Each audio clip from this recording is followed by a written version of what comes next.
You're suspended from this family until you apologize to your sister."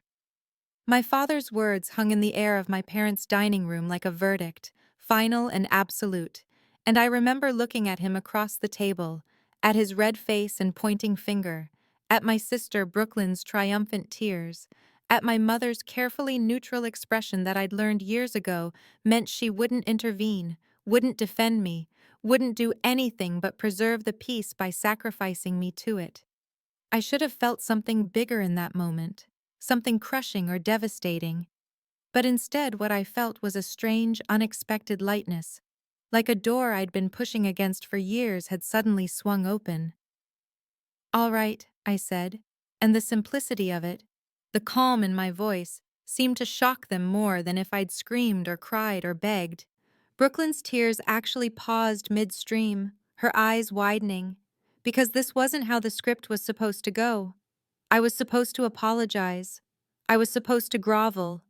I was supposed to recognize that I'd committed some terrible sin against her and beg forgiveness so that everything could go back to normal, so that I could remain in my assigned role as the family scapegoat, while she continued to reign as the golden child who could do no wrong. The whole evening had been building to this moment, really, from the second I'd arrived at the house for what I'd thought was just another family dinner. Brooklyn had been vibrating with excitement, her left hand prominently displayed on the table where the light caught her new engagement ring, and when she'd made her official announcement, I'd smiled and said, "Congratulations, Brooklyn. I hope you'll be very happy together." I meant it. I genuinely meant it. Despite everything, despite the years of being compared to her and found wanting, despite being erased and minimized and dismissed, I'd managed to hold on to enough of myself to offer her sincere good wishes. But Brooklyn had stiffened immediately, her expression morphing into wounded outrage, and she'd turned to our father with those perfectly timed tears already forming. "Did you hear her tone?" she'd said. "Did you hear how condescending she was? She's jealous. She's always been jealous of me, and she can't even be happy for me on the most important day of my life."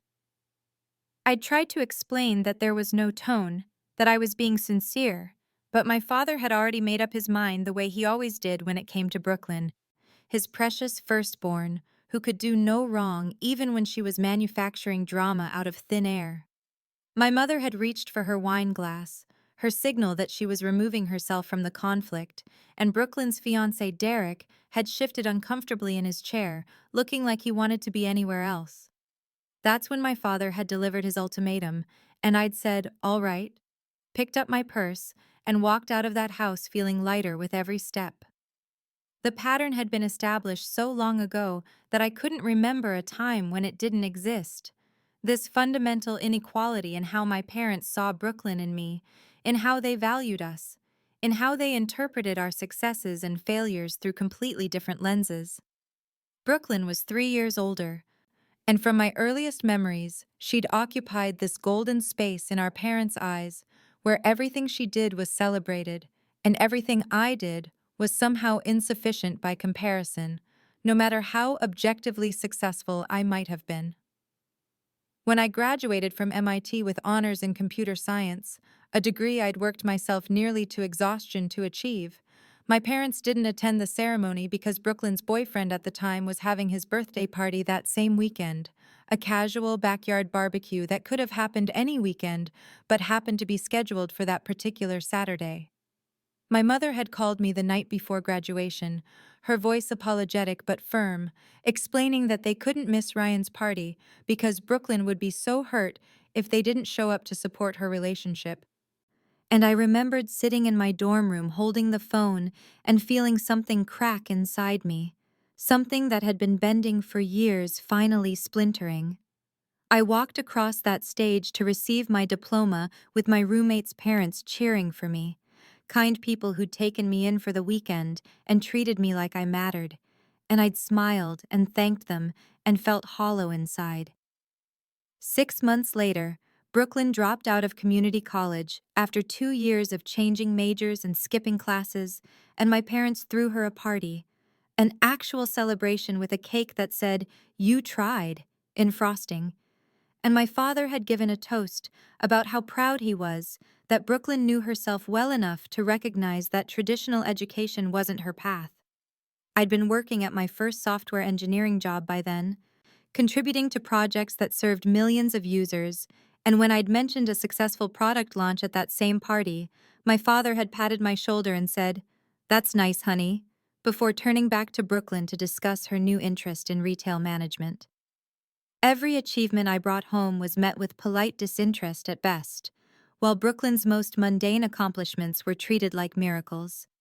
She got a part-time job folding clothes at a department store, and my mother called all her friends to brag about Brooklyn's work ethic and career trajectory. I got promoted to senior software engineer with a salary that had broken six figures, and my father asked if I was sure I wanted to spend my life doing computer stuff instead of finding something more meaningful. I learned to stop sharing my good news at family dinners, learned to nod and smile when Brooklyn talked about her life, learned to make myself smaller and smaller until I'd practically disappeared from the narrative of our family entirely. Just a supporting character in Brooklyn's story, present, but not particularly important. 2 years ago, I'd moved into my own apartment across town, a beautiful place in a high-rise building that I could easily afford, but that I never invited my parents to visit because I knew they wouldn't come. And if they did come, they'd find some way to make it about Brooklyn, about how I was showing off, or being selfish with my money instead of helping my sister. The past 6 months had been particularly unbearable because Brooklyn's engagement had consumed every single family interaction, every dinner, every phone call, every text message thread, until it felt like nothing else existed in our family's universe except Brooklyn's wedding and Brooklyn's happiness and Brooklyn's needs. I'd been summoned to my parents' house 4 months before the suspension for what my mother had called a family planning session, which turned out to be Brooklyn presenting me with a list of tasks she expected me to complete for her wedding, including designing custom wedding invitations, a task she'd assigned to me despite the fact that I was a software engineer, not a graphic designer, a distinction that meant nothing to her because in her mind anything involving computers was all the same thing.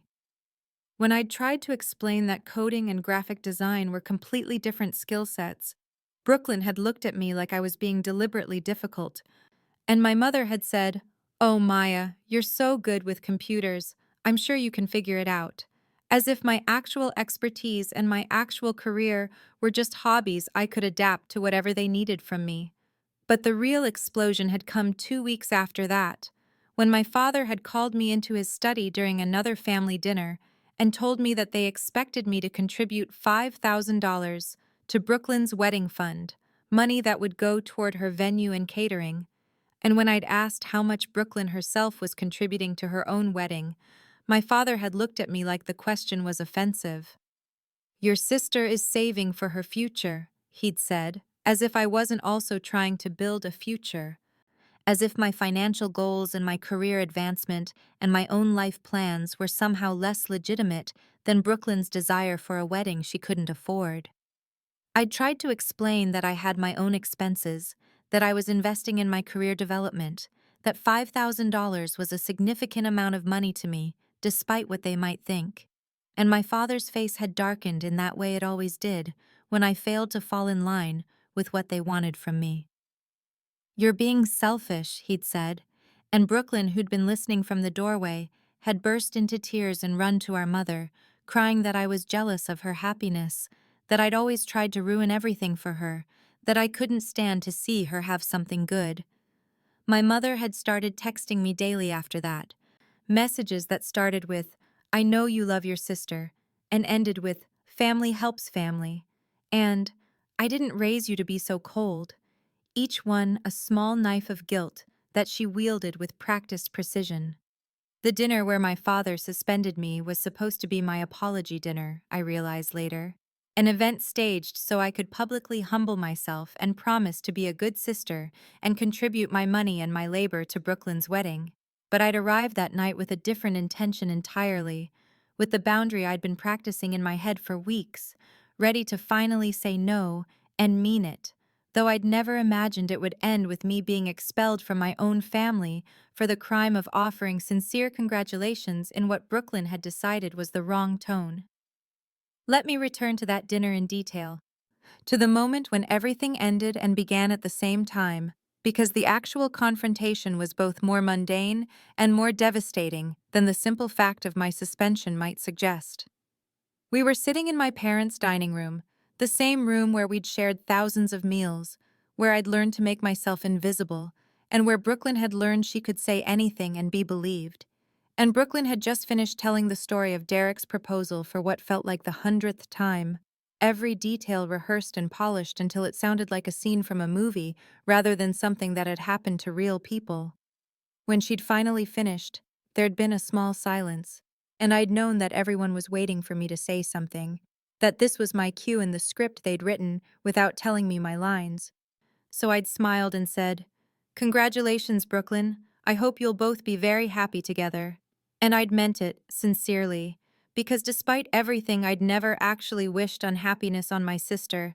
I'd just wanted to be seen and valued as much as she was. But Brooklyn's face had changed the moment the words left my mouth, her expression shifting from expectant to offended in an instant. And she'd turned to our mother and said, "Do you hear that tone?" With such conviction that I'd almost doubted my own memory of how I'd spoken. My mother had made a sympathetic noise, and my father had set down his fork with that particular kind of careful precision that meant he was getting angry, and Brooklyn had continued, her voice taking on that trembling quality that always preceded tears. "She's so condescending. She can't even be happy for me. She has to make it about how much better she thinks she is than me." I'd tried to defend myself, explaining that I'd been completely sincere, that I truly did wish her happiness, but my father had cut me off with a hand raised like a judge demanding order in a courtroom, and he'd said, "Maya, I think you need to apologize to your sister for your tone and your attitude," as if those were objective facts rather than Brooklyn's interpretation of my words. I'd felt something settle in my chest then, a strange calm that came from finally reaching the bottom of something I'd been falling down for years, and I'd said, quietly but clearly, "I'm not going to apologize for congratulating my sister on her engagement," and the silence that followed was absolute. Brooklyn had produced tears then, real ones streaming down her face, and she'd turned to Derek, who'd been sitting beside her looking increasingly uncomfortable throughout the entire exchange, and she'd said, "See what I have to deal with? She always does this. She always ruins everything." And Derek had patted her hand but hadn't actually said anything, which I'd noticed but which nobody else seemed to register as significant. My father had stood up, his face red, and he'd said the words that would change everything. "You're suspended from this family until you apologize to your sister. You're not welcome at family events, at holidays, at Sunday dinners, at the wedding, at any family gathering until you make this right." He'd clearly expected me to crumble, to backtrack, to do what I'd always done and shrink myself to fit into the shape they wanted. But instead, I'd picked up my purse, stood up with that strange calm still surrounding me like armor, and said, "All right." And I'd walked out of that house feeling lighter with every step, realizing with surprise that there was no pain, just relief, just the bizarre freedom of finally having permission to stop trying to earn love from people who'd decided long ago that I wasn't worth their full attention. I drove home to my apartment in the Meridian Tower downtown, the building with the glass facade and the doorman and the spectacular view of the city skyline, the apartment my family had never visited because they'd never asked where I lived after I'd moved out 3 years ago. And as I rode the elevator up to the 14th floor, I felt that strange calm still surrounding me, like a protective shield against the pain I knew I should probably be feeling. My apartment was exactly as I'd left it that morning, sleek and modern and filled with light, decorated in the minimalist style I'd developed over the years. And I stood in the middle of my living room, still wearing the dress I'd worn to that disastrous dinner, and looked around at the life I'd built that my family knew nothing about, the life I'd learned to keep separate from them because sharing it had only ever brought dismissal or demands for money. I was a senior software engineer at Tech Vision Industries, one of the most respected technology companies in the region. And I made $240,000 a year, plus stock options that were worth another $60,000. And I'd just been promoted 3 weeks ago to team lead, managing 12 other engineers on a critical infrastructure project. But when I'd mentioned the promotion to my father during a brief phone call, he'd said, "That's nice, honey," in the same tone he might use if I'd told him I'd rearranged my sock drawer. The glass shelves in my home office held awards my family had never seen, plaques and certificates and framed recognition that I'd stopped mentioning after the first few times I'd tried to share my achievements and watched their eyes glaze over with disinterest. Innovation Leader Under 30 from the Regional Tech Council, Outstanding Engineering Achievement from Tech Vision, distinguished alumni from MIT's Computer Science Department, each one representing hours of work and dedication and success that my family had decided didn't matter because it wasn't something they understood or valued. On my desk sat my laptop where I'd been working on my side project for the past 18 months, a productivity application I'd developed in my spare time that had caught the attention of several major companies, and I was currently in acquisition talks with a firm that had initially offered $2.1 million, but had recently increased their offer to $2.3 million, pending final negotiations that were scheduled for next month. I'd never told my family about the app, about the acquisition talks, about any of it. Because 3 years ago, I'd made the mistake of telling my father about my first promotion, and he'd said that computer stuff wasn't a real career, not like Brooklyn's aspirations to become a retail manager, which he'd described as real business experience with real people, as if the code I wrote and the systems I built and the teams I led were somehow less legitimate because they existed in a world he didn't understand. I walked to my bedroom and changed out of my dress, putting on comfortable clothes. And when I looked in the mirror, I barely recognized the woman looking back at me, because for the first time in my entire life, I wasn't carrying the weight of trying to prove myself to people who'd already decided I wasn't worth their full attention. And I realized with startling clarity that my father's suspension had given me something I'd never had the courage to take for myself: permission to stop trying, permission to accept that I would never be enough for them no matter what I achieved, permission to finally be free.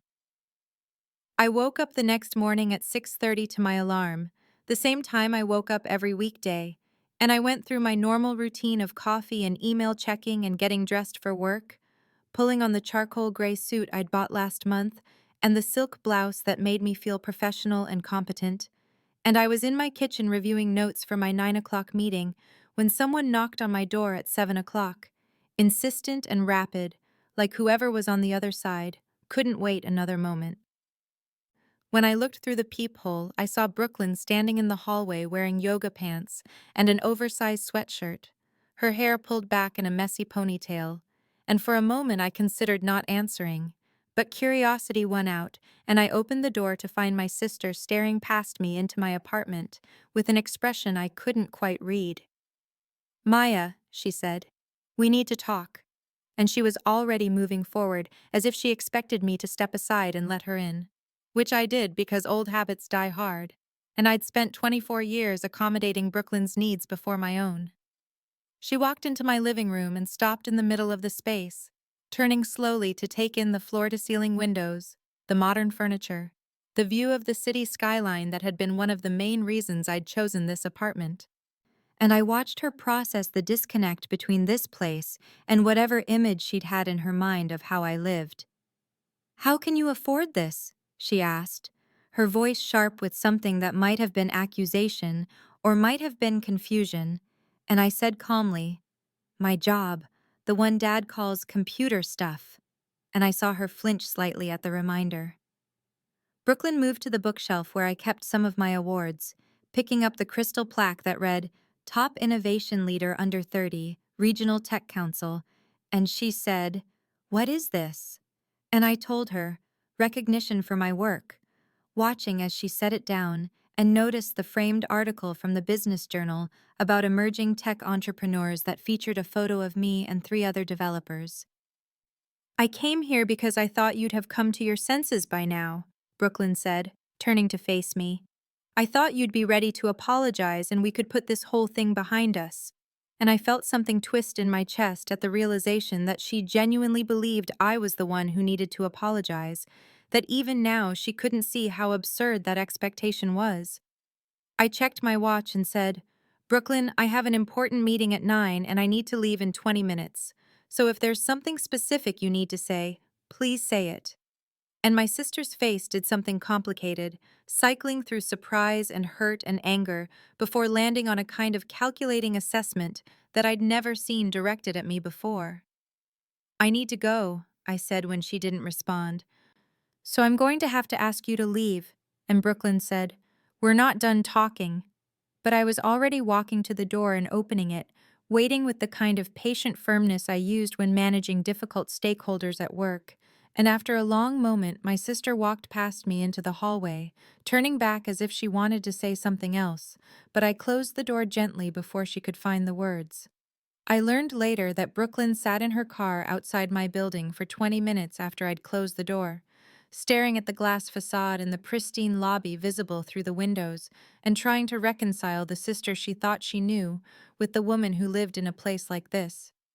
And then she did what I suppose I should have expected. She pulled out her phone and started searching. She found my LinkedIn profile first, which I'd kept updated for professional networking, and I imagine her scrolling through my credentials with growing disbelief, reading about my MIT degree in computer science with honors, my progression through 3 increasingly prestigious tech companies, my current position as senior software engineer and team lead at Tech Vision Industries, the recommendations from colleagues and managers that described me as brilliant, innovative, a natural leader. Words that must have seemed to belong to a stranger rather than the little sister she'd spent 27 years dismissing.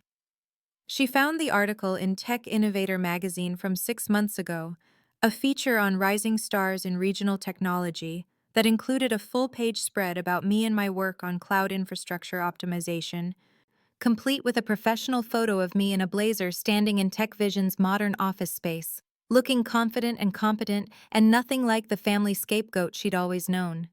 She found my app mentioned in a TechCrunch article about promising new productivity tools, a brief paragraph that mentioned acquisition interest from major players in the software industry, and I can only imagine the cognitive dissonance that must have created, the collision between the family narrative that I was awkward and unsuccessful and vaguely disappointing, and this documented evidence of achievement and recognition and substantial professional success. Brooklyn called our mother at 8:30 that morning, and I know this because my mother told me later during one of her guilt trip phone calls, and according to Mom, Brooklyn had been almost frantic, saying, "Did you know about Maya's job? Did you know what she actually does? Did you know about her apartment?" And my mother had been dismissive at first, saying something like, "Your sister exaggerates, you know how she is." Because even confronted with evidence, they couldn't quite let go of the story they'd built about who I was supposed to be. Brooklyn sent her the links, the LinkedIn profile and the magazine article and the TechCrunch mention, and my mother had gone quiet on the phone. And Brooklyn said later that she could hear Mom clicking through the pages, the long silence punctuated by small sounds of surprise or confusion. And then Mom had said, "I don't understand. Why didn't she tell us?" Which was perhaps the most infuriating question possible, because I had tried to tell them over and over, for years, until I'd finally learned that they didn't want to hear it. I found out from a mutual family friend that Brooklyn and my mother spent 3 hours on the phone that day, processing this new information, and somewhere in that conversation their concern shifted from, "We were wrong about Maya," to, "Maya has been hiding significant resources from us." And I could trace the exact moment when reconciliation stopped being about relationship and started being about access, when my sister and mother began calculating what my success might mean for them, rather than what their dismissal had meant for me. My father called that evening at 6:30, just as I was finishing up some code reviews from home, and when I saw his name on my phone screen, I considered letting it go to voicemail, but something made me answer. Perhaps curiosity about how he would handle this conversation after his dramatic suspension declaration just 2 nights earlier. "Maya," he said, and his tone was completely different from the angry authority he'd wielded at that dinner, softer and almost conciliatory. I've been thinking about our conversation the other night, and perhaps we were hasty, perhaps things got more heated than they needed to be. You know how family dinners can get sometimes. And I noticed immediately that he was using we instead of I, diffusing responsibility, and that he was framing his ultimatum as a mutual escalation rather than his unilateral decision. Family shouldn't fight like this, he continued when I didn't respond. We should be able to work through our disagreements. And I heard the unspoken expectation that I would agree, apologize, return to the fold as if nothing had happened, as if he hadn't literally suspended me from the family 48 hours ago. I'm pretty busy with work right now, Dad, I said, keeping my voice polite but not warm, professional in the way I'd speak to a difficult client. Was there something specific you needed? And I heard him pause, recalibrating, unused to me being quite this direct. Your sister's wedding is coming up, he said. And I know there were some tensions about the planning, but I hope you'll still help out where you can. Brooklyn really needs family support right now.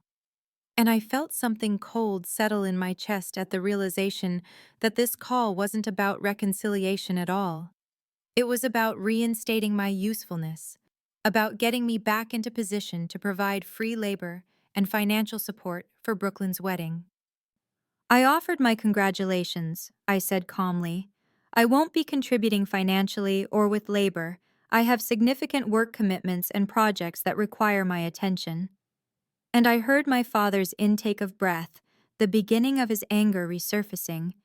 But then he caught himself and his voice came back measured, controlled. You're still angry, he said. I understand that. But think about your mother. Think about how this affects her. She misses you. And I recognized this tactic immediately. The deployment of Mom's feelings as a weapon. The assumption that making her uncomfortable would motivate me more than my own boundaries. She's welcome to call me herself, I said, and my father made a frustrated sound and said, Maya, this attitude isn't helping anyone. And I replied, I'm respecting your boundary, Dad. You suspended me from the family and I accepted that decision. And before he could respond, I added, I need to go. I have work to finish. And I ended the call with professional courtesy and sat in my quiet apartment feeling surprisingly steady. My mother called an hour later, and her approach was different. All wounded feelings and guilt trips about how I was abandoning the family and breaking her heart and choosing pride over love. And I let her speak for several minutes before I said calmly, I was suspended, Mom. Remember? I'm just respecting Dad's boundary. And I heard her sputter because she couldn't argue with that logic without admitting that the suspension had been unreasonable in the first place. And when she tried to pivot to talking about how much Brooklyn needed me, I said gently, I really do have to go. There's a work emergency I need to handle. Which wasn't true, but also wasn't worth arguing about. And I ended that call too. And neither of them called back that night. 2 weeks passed with radio silence from my family, and I settled into the peace of that silence, like sinking into a warm bath, working long hours on a critical infrastructure project at Tech Vision, and going to the gym and meeting friends for dinner, and living my life without the constant background anxiety of waiting for the next dismissal or demand. And then Brooklyn called at 9 o'clock on a Tuesday night, and when I saw her name on my screen, I almost didn't answer, but something made me pick up. Perhaps morbid curiosity about what crisis would finally be significant enough to breach the suspension. Maya, she said, and her voice was thick with tears. Real ones this time, I thought. Maya, I need your help. Something terrible happened. And I waited silently, because I'd learned that jumping in to fix things only led to more expectations. And she continued. The venue canceled our wedding. They said we never paid the deposit on time, and they booked someone else for our date, and now we have nothing. The wedding is in 6 weeks and we have nowhere to have it. And I processed this information with a detachment that would have been impossible for me a year ago, recognizing immediately that poor planning and financial irresponsibility on Brooklyn's part had created this crisis. and that her calling me meant she expected me to solve it. That sounds really stressful, I said, keeping my voice sympathetic but not offering anything more. I hope you figure it out. And I heard her sharp intake of breath at my failure to immediately offer solutions or money or my apparently extensive connections in the wedding venue industry. Maya, please, she said. I know you have connections. I saw your apartment and your job and everything. You could help us find a place. Or maybe you could host something at your apartment. It's big enough. Or you could loan us the money to book somewhere else. We only need about $8,000 to secure a decent venue. And I felt something cold and clear settle in my chest at the confirmation that this call was purely transactional, that Brooklyn had calculated my worth and determined I could be useful. But you're my sister, she said when I didn't respond, her voice rising toward hysteria. Sisters help each other. Family helps each other. How can you just sit there and let my wedding fall apart when you have the resources to fix it? And I said calmly, I'm suspended from the family, Brooklyn. Dad made that very clear 2 weeks ago. I'm just respecting his boundary. The silence on the other end of the line stretched for several seconds, and then Brooklyn said, That's different. That was just about the apology thing. This is important. This is my wedding. And I replied, I offered my congratulations at dinner. I meant them sincerely. I hope you have a beautiful wedding wherever you manage to hold it. And she shifted tactics, her voice turning pleading. Maya, please, I'm begging you. I'm sorry about everything. We'll fix everything. We'll make things right. Just please help me with this first. Fix what exactly? I asked, genuinely curious what she thought needed fixing, and Brooklyn said, All of it. The family stuff, the fighting. We'll apologize. Whatever you want. Just please help me. And I heard the calculation in her promise, the implicit timeline that suggested the apology would come after I'd solved her problem. And I said quietly, I haven't received an apology, Brooklyn. And Dad's boundary still stands. He suspended me from the family, and I accepted that decision. And before she could respond, I added, I really do need to go. I have an early meeting tomorrow. You're so selfish, Brooklyn shouted, her grief transforming instantly into rage.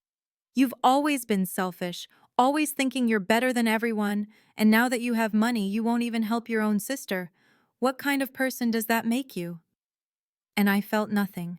No sting, no doubt, just a calm certainty as I said, I hope you figure out the venue situation. Good night, Brooklyn.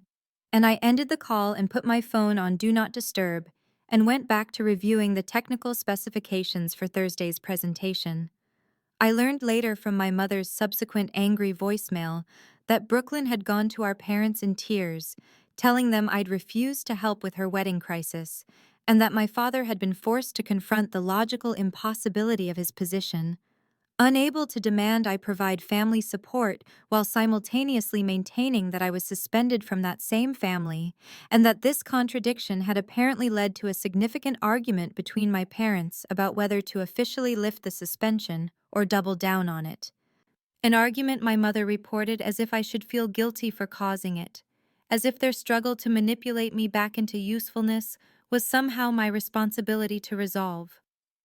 3 weeks after my father suspended me from the family, the acquisition of my app finalized on a Wednesday morning at 10 o'clock, and I sat in the conference room at Tech Vision with my team lead Marcus and our legal counsel while the acquiring company's representatives presented the final paperwork, and the number at the bottom was $2.8 million, $300,000 more than the initial offer. And I signed my name with a hand that stayed perfectly steady, despite the surreal nature of watching my side project from the past 18 months transform into more money than my parents had earned in their combined lifetimes. The acquiring company wanted to make a statement about their investment in emerging technology, so they organized a small industry event for Friday evening at the Pinnacle Center downtown, one of those tech industry gatherings with keynote speakers and networking and local press coverage, and they asked me to speak about the development process and my vision for the app's future integration with their existing platform, and I spent Thursday preparing my presentation and getting fitted for a designer suit because Marcus said this was the kind of event that could define my professional trajectory for the next decade. The event itself was more elaborate than I'd expected, with about 200 attendees from various tech companies and 3 local news outlets and a photographer from the Seattle Business Journal. And when I stepped up to give my keynote speech, I looked out at an audience that included my colleagues, my mentors, several executives from competing firms, and I talked for 20 minutes about innovation and perseverance and the importance of solving real problems with elegant code. And afterward, at least 30 people came up to congratulate me or exchange business cards or ask questions about my process. And the photographer took several pictures of me accepting a symbolic, oversized check, which I knew was corny, but also understood was part of how these things worked. The Seattle Business Journal ran a feature article on Saturday morning with my photograph prominently displayed in the business section.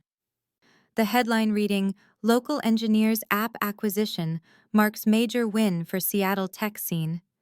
And the article detailed my background at MIT, my work at TechVision, the acquisition amount, and my plans for future projects. And I learned about my family seeing it when my mother called at 11:30 that morning. Her voice tight with something I couldn't quite identify as she said, "Maya, I just saw the newspaper. Why didn't you tell us about any of this?" And I responded calmly, "I tried to share my career news for years, Mom. You weren't interested." And I heard her make a frustrated sound and say, "We had no idea it was this significant. You never explained it properly. You always just said you were working on some app project." And I replied, "Because you never asked, you never listened. Whenever I tried to talk about my work, Dad would change the subject or dismiss it as computer stuff that wasn't a real career."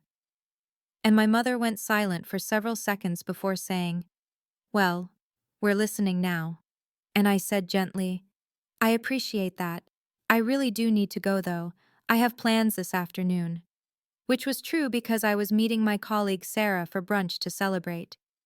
My father didn't call, but I learned from my mother's subsequent text messages that his coworker Ron had brought the newspaper to him at their Saturday golf game, pointing at my photograph and saying something like, "Isn't this your daughter? That's impressive. You must be so proud." And that my father had apparently been unable to adequately respond. Caught between his dismissal of my career and the concrete evidence of success that he couldn't argue with. And my mother reported this as if I should feel sympathy for his discomfort, as if his cognitive dissonance was somehow more important than the years he'd spent minimizing everything I'd achieved. On Monday morning at 10:15, my assistant Jennifer buzzed my desk phone to tell me I had visitors in the lobby who didn't have an appointment but claimed to be family, and my stomach dropped because I knew immediately that my father had decided the newspaper article gave him permission to breach the professional boundary between my work life and the family drama. And when I came down to the lobby, I found all 3 of them waiting. My father in his weekend casual clothes looking uncomfortable in the modern glass and steel space, my mother dressed like she was going to church, and Brooklyn wearing the expression of someone who'd been crying recently and planned to cry again soon. "Maya," my father said, standing up as I approached, "we need to talk. We've let the situation go on long enough." And I remained standing while they sat, maintaining both literal and figurative high ground, as I said calmly, "This is my workplace. I can give you 10 minutes, but we'll need to keep this brief." And I saw my mother wince at my professional tone, the voice I used with difficult clients or vendors who'd missed deadlines. My father launched into what I recognized as his version of an apology, a long explanation about how there had been miscommunications and misunderstandings, and perhaps everyone had said things in the heat of the moment that they didn't mean. And I noticed that nothing in his speech acknowledged the pattern of dismissal or the years of favoritism or the specific cruelty of suspending me from the family. And when he finished, he looked at me expectantly, as if I should now fall into line and return to my assigned role in their family system.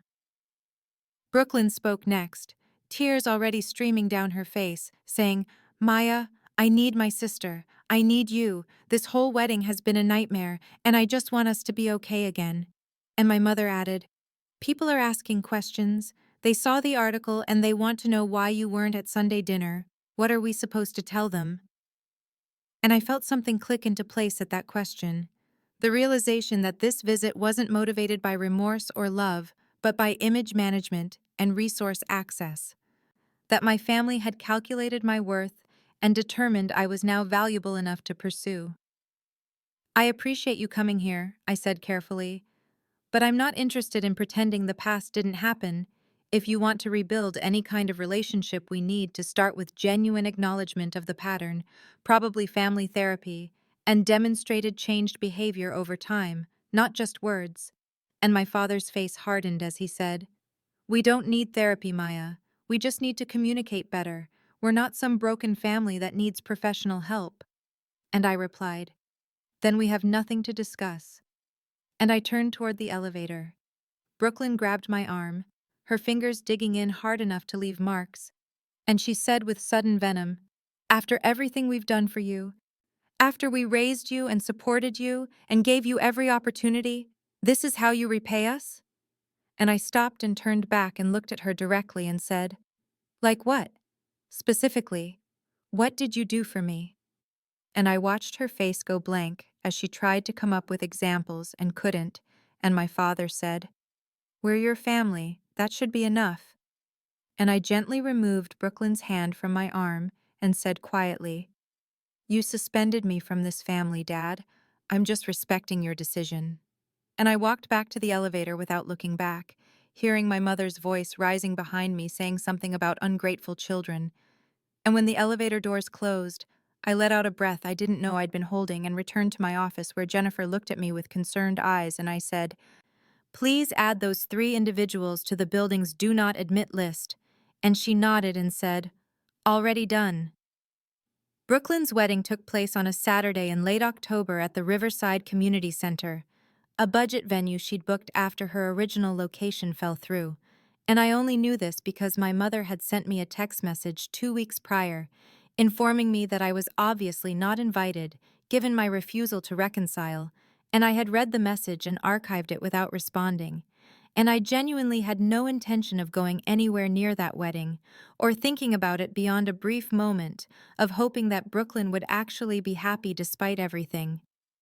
The networking event I'd agreed to attend that same Saturday was pure coincidence, a quarterly tech industry mixer organized by the Seattle Technology Association that rotated through various venues around the city, and this quarter, it happened to be at the Riverside Complex in the larger ballroom, the same building that housed the community center where Brooklyn's reception was taking place.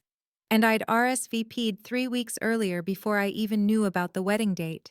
And when I arrived at 6:30 in my navy designer dress and heels, carrying my portfolio bag and wearing the confidence that came from knowing I belonged in professional spaces like this, I walked past the community center entrance without even glancing at it, and headed straight for the ballroom, where I could already hear conversation and music. I spent the first hour networking with colleagues from other companies, exchanging ideas about emerging technologies and discussing potential collaborations. And I was in the middle of a fascinating conversation with a CTO from a startup working on AI applications when I saw movement in my peripheral vision and turned to see Brooklyn standing in the doorway between the hallway and our ballroom, still in her wedding dress, staring at me with an expression of absolute shock and fury. She crossed the space between us in seconds, her face flushed and her eyes wild, and she said loudly enough that several nearby conversations stopped. "What are you doing here? You're trying to ruin my wedding day. You couldn't just let me have this one thing." And I felt every person in our immediate vicinity turn to watch, and I said calmly, "Brooklyn, I'm here for a work event. I didn't even know your reception was in this building." And she laughed, a sharp, bitter sound, and said, "Right, sure, you just happen to be here looking like that. You always have to show off. You always have to make everything about you."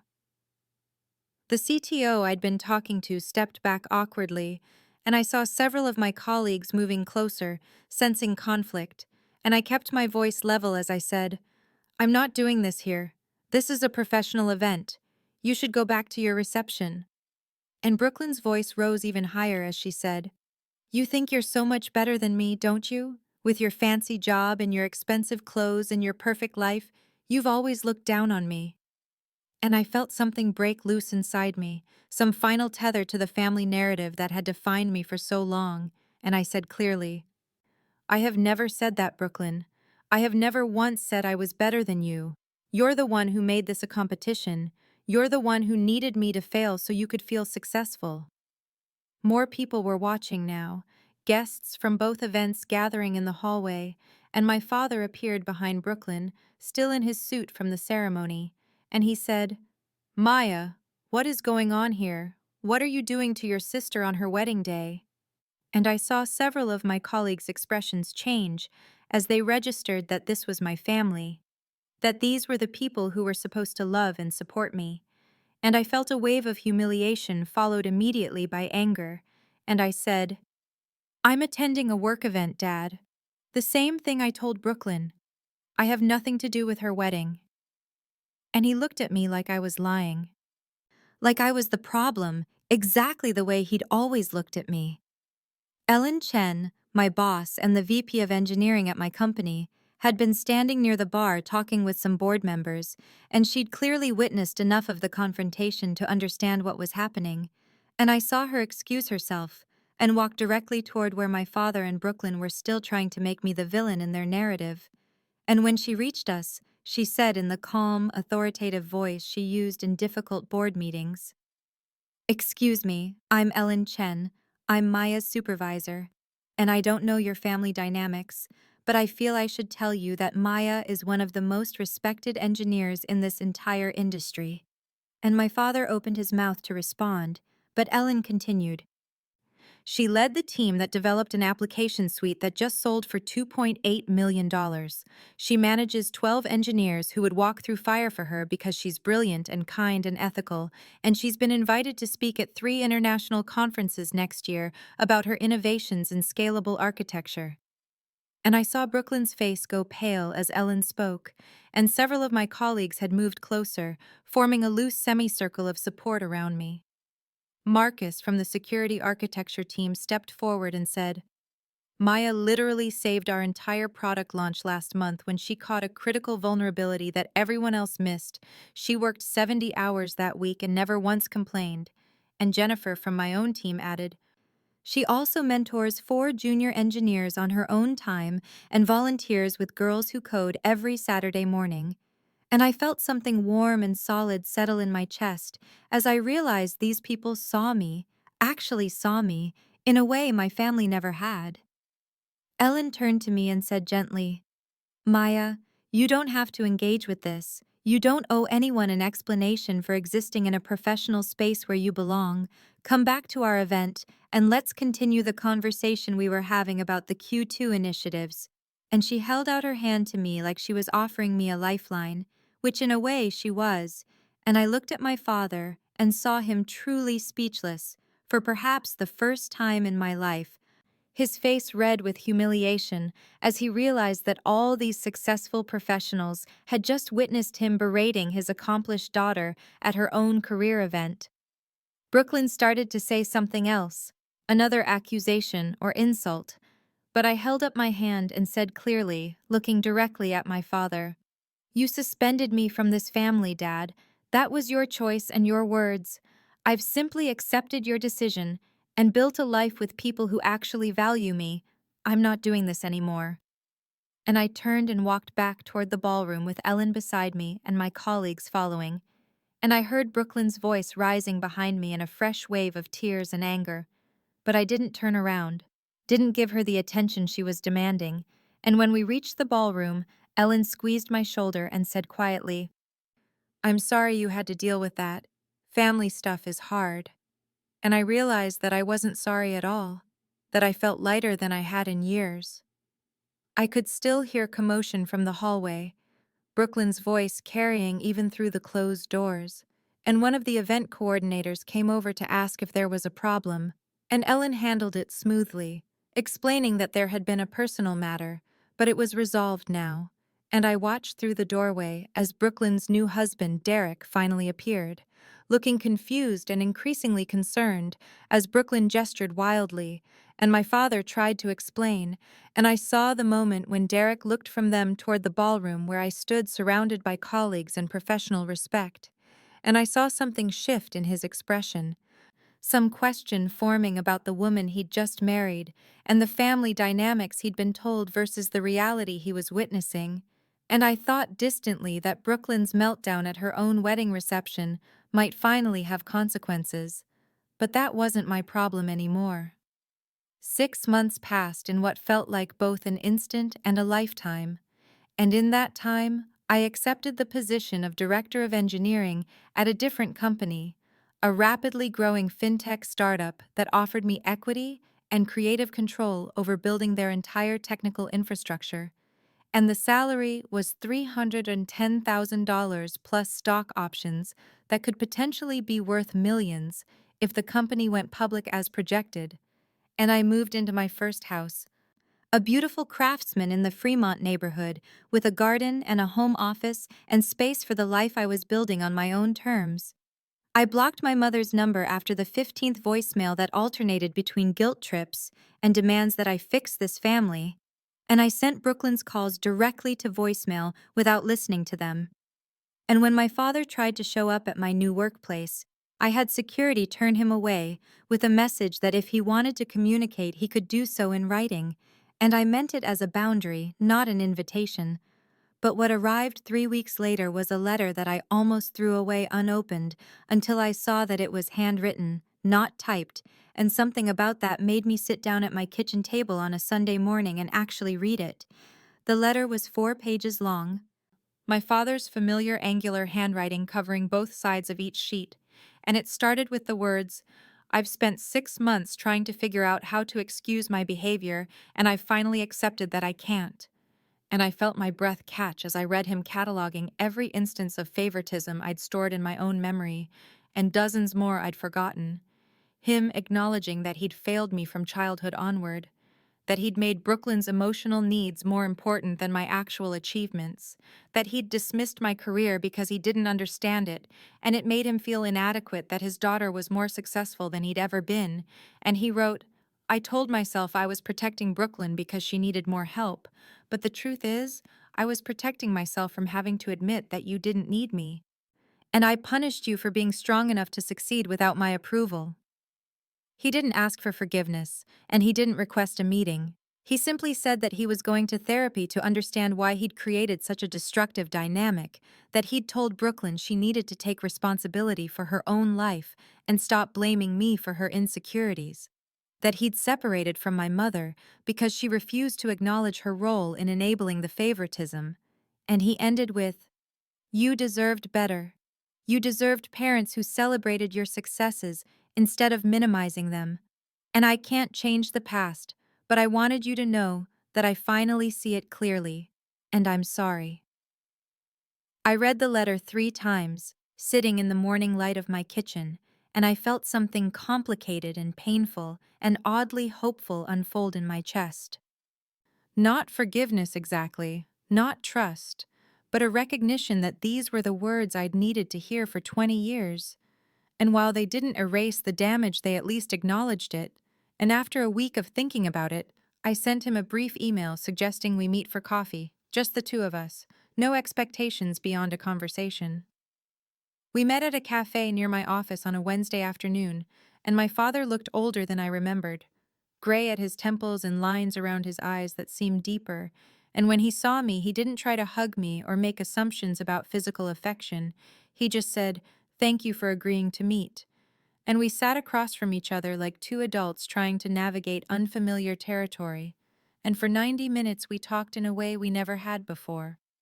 Him asking about my work and actually listening to the answers, me asking about his therapy and what he was learning. And when he started to make an excuse for past behavior, I said gently but firmly, "Dad, I don't need explanations, I need acknowledgement and changed behavior." And instead of getting defensive, he nodded and said, "You're right, I'm still learning to catch myself doing that." And I realized that this was what accountability actually looked like. imperfect and uncomfortable and real. I told him that I appreciated the letter and this conversation, but that any relationship we built going forward would be different from what we'd had before. That I wouldn't be chasing his approval or trying to prove my worth, that I had a life full of people who valued me, and I didn't need him to validate my choices.